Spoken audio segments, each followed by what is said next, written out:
La NASA a lancé une sonde spatiale directement vers le Soleil. Il s'agit de l'objet conçu par l'homme le plus rapide jamais fabriqué, capable de franchir la distance entre Philadelphie et Washington, D.C., en une seule seconde. La sonde solaire Parker a pour mission d'analyser les phénomènes extrêmes de notre étoile. Les scientifiques avertissent que de gigantesques tempêtes solaires sont inéluctables et pourraient avoir des conséquences désastreuses pour notre planète. La sonde s'est rapprochée du Soleil 7 fois plus que toute autre mission antérieure. Elle a accompli cette prouesse lors de son 22e passage à proximité de l'étoile, depuis son lancement en 2018. En raison de sa masse colossale, le Soleil exerce une gravité phénoménale, comparable à l'attraction d'un immense aimant. Au fil de ses orbites autour du Soleil, la sonde exploite la gravité pour accroître progressivement sa vitesse et atteindre des sommets vertigineux. Lorsqu'elle s'est aventurée au plus près de la couronne solaire, la couche externe de l'atmosphère du Soleil, elle a dû résister à des températures avoisinant les 1400 degrés Celsius, de quoi liquéfier de nombreux métaux. Elle était protégée de cette chaleur extrême et des radiations solaires par un bouclier en carbone de 11 cm d'épaisseur, garantissant ainsi le bon fonctionnement de ses instruments, maintenus à une température proche de celle d'une pièce ordinaire. Les chercheurs ont consenti à ces efforts considérables dans l'espoir d'élucider une énigme scientifique qui les intrigue depuis longtemps. La surface du Soleil est déjà brûlante, mais en s'éloignant vers la couronne solaire, la température grimpe inexplicablement jusqu'à plusieurs millions de degrés. Ce paradoxe thermique, qui défie la logique, pourrait enfin trouver une explication grâce aux données recueillies par la mission. Elle vise également à approfondir notre compréhension du vent solaire. Le Soleil émet en permanence des particules énergétiques et chargées dans l'espace, formant un flux continu semblable à une brise électromagnétique. Lorsque ce vent atteint la Terre, il engendre de spectaculaires aurores polaires. Plus l'activité solaire est intense, plus ces phénomènes lumineux sont visibles loin vers le sud. Notre étoile suit des cycles naturels d'environ 11 ans qui influencent directement ces manifestations célestes. Cette activité oscille entre des phases d'intensité faible et élevée. Actuellement, nous sommes en période de maximum solaire, le point culminant de ce cycle. C'est pourquoi, en 2024, des aurores spectaculaires ont été observées dans des régions inhabituelles. Toutefois, cette intensification peut engendrer des éjections de particules chargées et d'énergie susceptibles de perturber des infrastructures comme les systèmes radio, les satellites et même le GPS. Ce phénomène représente un danger pour les astronautes, bien plus exposés que nous qui bénéficions de la protection terrestre. Les humains ne percevraient pas directement la déformation du champ électromagnétique de la planète causée par ce rayonnement, mais les réseaux électriques y sont extrêmement vulnérables.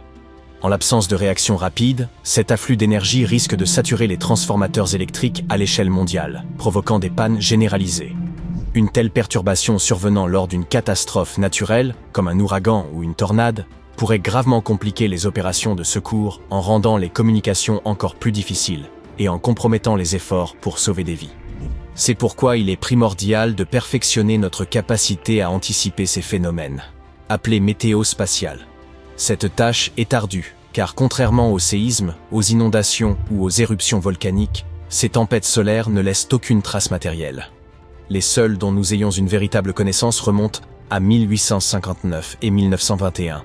La première, connue sous le nom d'événement de Carrington, fut d'une intensité telle qu'elle provoqua des étincelles sur les lignes télégraphiques. Les aurores furent observables jusqu'à des latitudes proches de l'équateur. À cette époque, les scientifiques utilisaient un papier photosensible pour enregistrer l'activité solaire. Lors de cet événement, les relevés dépassèrent littéralement les limites des instruments de mesure. L'ampleur du phénomène reste encore mal comprise aujourd'hui. La tempête géomagnétique de mai 1921, quant à elle, causa d'importantes perturbations, mettant hors service les réseaux télégraphiques aux États-Unis, en Europe et jusqu'à l'hémisphère sud. Paradoxalement, cette tempête amplifia temporairement la portée des transmissions radio, leur permettant de voyager bien au-delà de leur portée habituelle.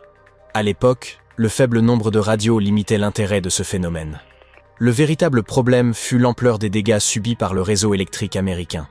En 1859 et 1921, la technologie n'occupait pas une place aussi centrale dans la vie quotidienne qu'aujourd'hui.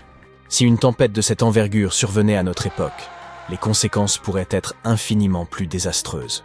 Des chercheurs néo-zélandais spécialisés en météorologie spatiale développent des simulations pour anticiper et atténuer ces risques.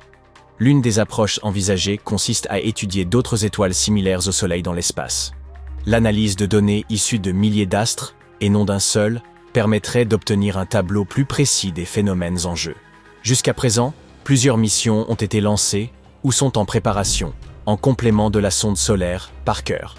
Le satellite GOES-19 2024, l'orbiteur solaire de l'ESA 2020 et le satellite Space Weather Follow-On 2025.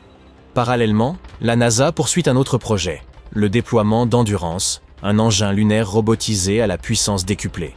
Sa mission principale consistera à collecter des échantillons provenant de sites stratégiques que les astronautes du programme Artemis récupéreront ultérieurement. Ces échantillons seront disséminés dans le plus vaste bassin d'impact de la Lune, le bassin pôle Sud-Aitken, qui s'étend sur près de 1900 km. La dispersion des sites de prélèvement, séparés de centaines de kilomètres, impose à Endurance d'être bien plus avancé que Perseverance, l'actuel rover le plus sophistiqué de la NASA.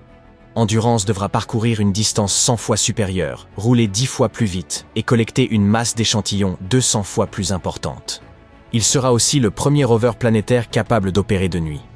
Placé sur la face cachée de la Lune, où les communications avec la Terre et les données de surface seront limitées, il devra naviguer de manière autonome entre les différents sites d'échantillonnage et prendre ses propres décisions dans un environnement hostile. Une fois parvenu à destination, il adoptera une approche plus conventionnelle pour l'exécution de ses tâches. Les scientifiques d'Alpo sur Terre joueront un rôle actif en dirigeant le rover dans l'exploration des sites et la collecte d'échantillons. Ils assureront également un suivi constant de ses performances en analysant sa télémétrie, c'est-à-dire les données qu'il transmet, notamment son état de fonctionnement. En cas d'usure détectée sur un composant ou d'un dysfonctionnement, ils ajusteront les opérations afin de garantir le bon déroulement de la mission.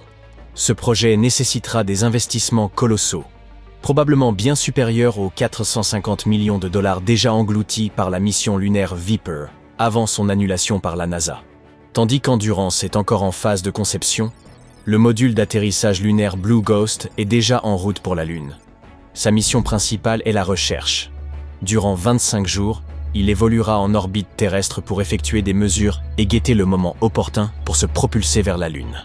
Après 4 jours de transit, il se placera en orbite lunaire pour une période de 16 jours, durant laquelle il collectera de nouvelles données. Il descendra ensuite dans l'un des plus vastes bassins lunaires, Mare Crisium, où il restera une journée lunaire, soit 14 jours terrestres.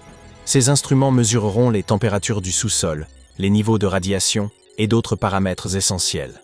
En fin de mission, Blue Ghost capturera des images du coucher de soleil lunaire. Conçu sans capacité de retour vers la Terre, il accomplira quelques tâches finales avant de s'éteindre définitivement à la tombée de la nuit.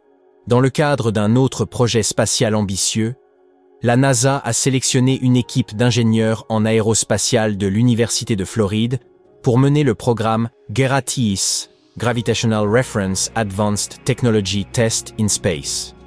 Ce projet, doté d'un budget de 12 millions de dollars, vise à améliorer le suivi des mouvements des plaques tectoniques et des océans terrestres grâce à des observations spatiales. GRATIS sera équipé de capteurs ultra performants capables de détecter les moindres variations gravitationnelles à l'échelle nanométrique, soit 1 milliardième de mètre.